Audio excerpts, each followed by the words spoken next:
I'm Judge Byers, and today I am going to be reading Chapter 15 of The World According to Humphrey.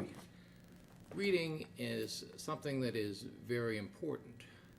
In my job, every day, there are matters and issues that I have to use reading in order to effectively do my job. Many of the reports that we prepare before sentences imposed is something that must be read and understood effectively. As far as law school, I always tell students that you have to be able to read and write effectively in order to understand it. If you have those skills, you can do about anything in this world. So let's get to Humphrey and see where he is at. Chapter 15, Happy Hamster Day. In December, things in room 26 really began to change. For one thing, it got cold outside and a little chilly by my window. In the early morning, frost pictures would appear on the glass. One picture looked like a big snowflake. Another looked like a lion. Scary. Still, it was nice and cozy in my sleepy house. More snowflakes appeared. Not real ones, but cut-out paper snowflakes, bordering all the chalkboards. And there were the snowmen made of fluffy cotton, and pictures of candles and packages and sleighs. The holidays were almost here. Christmas and Hanukkah and Kwanzaa. There were songs to be sung and presents to be wrapped, and a big 2-week vacation to come. The week after Thanksgiving break, I went home with Pay Attention Art. He paid lots of attention to me. But sometimes, not every night, during the week, Mrs. Brisbane would take me home to see Mr. Brisbane, and he'd put up an obstacle course and would laugh and squeak and have a wonderful time. The next weekend I stayed at Gail Morgenstern's house. Friday night was really nice because she convinced her mom to let me watch while she lit the menorah for the family. And the food was yummy. I was glad that Mrs. Brisbane didn't take me home every night. For one thing, if I ran the obstacle course every night, I'd probably waste away to nothing. For another thing, I wouldn't have been able to see Aldo. Aldo could now balance the broom on his head. Yep, he'd put it on the tip of the broom on top of his head and keep it there for a while. He'd have to bob and weave to keep his balance, and he made funny faces too. But one night during the week, Aldo made his chair and pulled his chair up close to my cage and said, "Humphrey, old pal, I've got something to discuss." This sounded serious, so I put my most serious, problem-solving face. "I'm thinking of getting Maria a ring for Christmas. You know, like an engagement ring, with something shiny in it. I know we haven't known each other very long, and we wouldn't have to get married right away. On the other hand, I'm no spring chicken, and I'd like to settle down and raise a couple of kids and maybe a couple of hamsters too, you know." "I understand," I squeaked softly. "So what do you think?" Otto fixed his big brown eyes on me. "Should I ask her to marry me?" I stood up on my hind legs and squeaked, "Do it, do it, do it." Then he stood up and shouted, "You're right, I will. I'd be crazy not to." He raced out of the room so fast that he forgot his cleaning cart, and when he returned for it, he yelled, "Thanks!" Sometimes, most times, it pays to squeak up. The third week after Thanksgiving, I spent at Heidi Hooper's house and watched her family put up their Christmas tree. It was the most beautiful thing I'd ever seen, second only to the little tree Heidi had put in my cage. It was made of my favorite treat, broccoli. And then it was almost holiday vacation. Suddenly it seemed as if we didn't have quite as much work to do in the class. Everybody was planning the holiday party for the last day of school. One day, Garth, who never used to wait for the bell, stayed after school and asked Mrs. Brisbane a question. "May I please bring Humphrey home with me over the holidays?" he asked. Mrs. Brisbane looked as surprised as I was. "Well, Garth, I thought that was a problem." Garth smiled broadly. "My mom is much better now, and Dad says it's okay to bring Humphrey home." Mrs. Brisbane smiled back. "That would be his wonderful news, but I think 2 weeks might be a little much. How about the first weekend in January?" Garth nodded, but he looked disappointed. "Tell you what, Why don't you have your parents bring you by our house to see Humphrey over the holidays? You can watch him run his obstacle course." Garth didn't look disappointed anymore. On the last day of school, everyone was very dressed up. I had my fur coat as usual. Mrs. Brisbane wore a red and green striped sweater and a green shirt. She also wore a Santa Claus hat. This was an entirely new Mrs. Brisbane, the dressed-up Mrs. Brisbane. "Class, I have an important announcement. We're having a surprise visitor this morning before our party, so there'll probably be no vocabulary tests today." After the cheers died down, Mrs. Brisbane went out into the hall and waved. A minute later, you'll never guess who entered the room. Mr. Bert Brisbane. He was wearing a Santa Claus hat, too. He looked a lot better now. No gray stubble or wrinkled pajamas. On his lap, he had a large box. Mrs. Brisbane introduced him to the class, and they all applauded.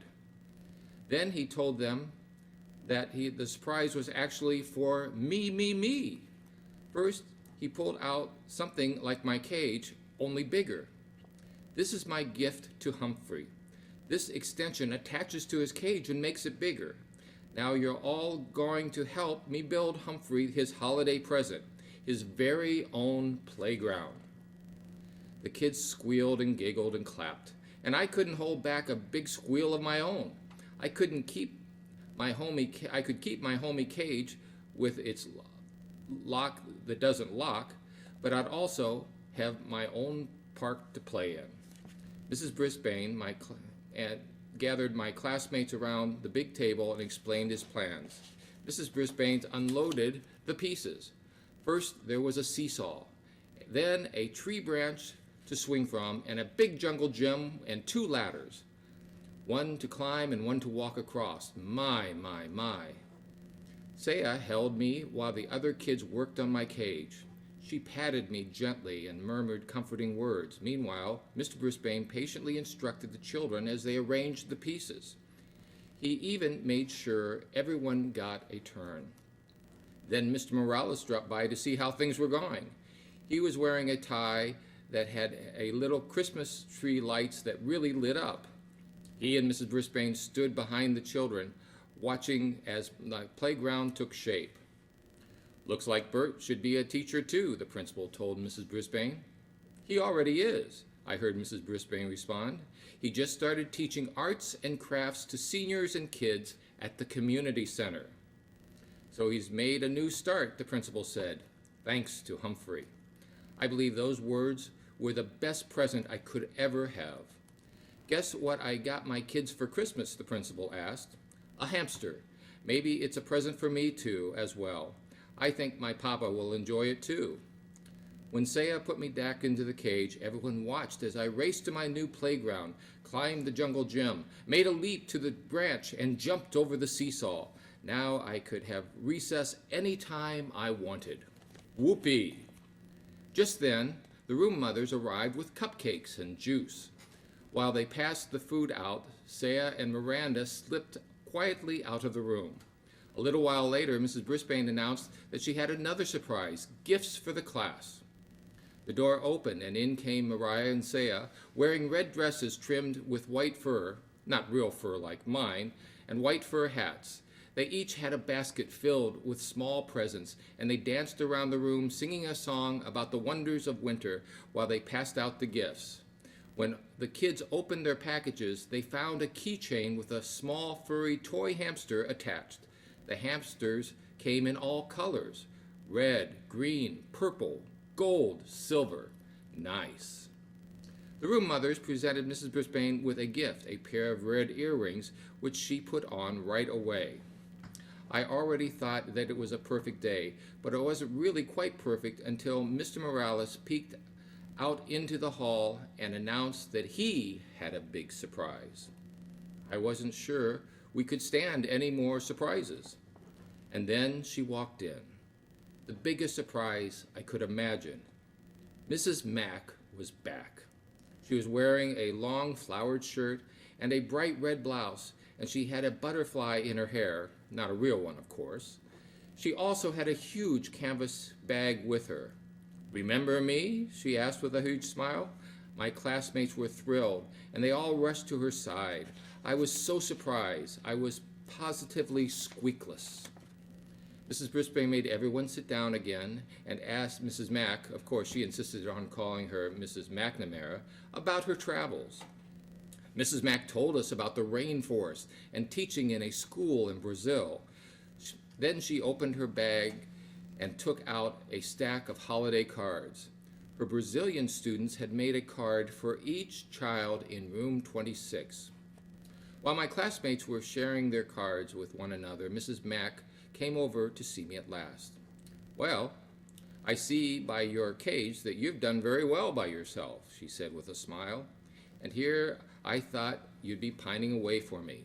I have, I squeaked. She reached into her bag. And I have a present for you, but don't tell anyone.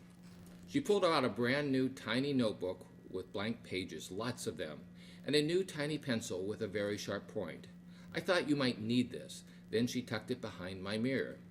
Mrs. Mack stared at me a little longer, then softly said, I've seen a lot of creatures in a lot of places in the last few months, but you're still the handsomest and smartest of all. Yes, yes, yes.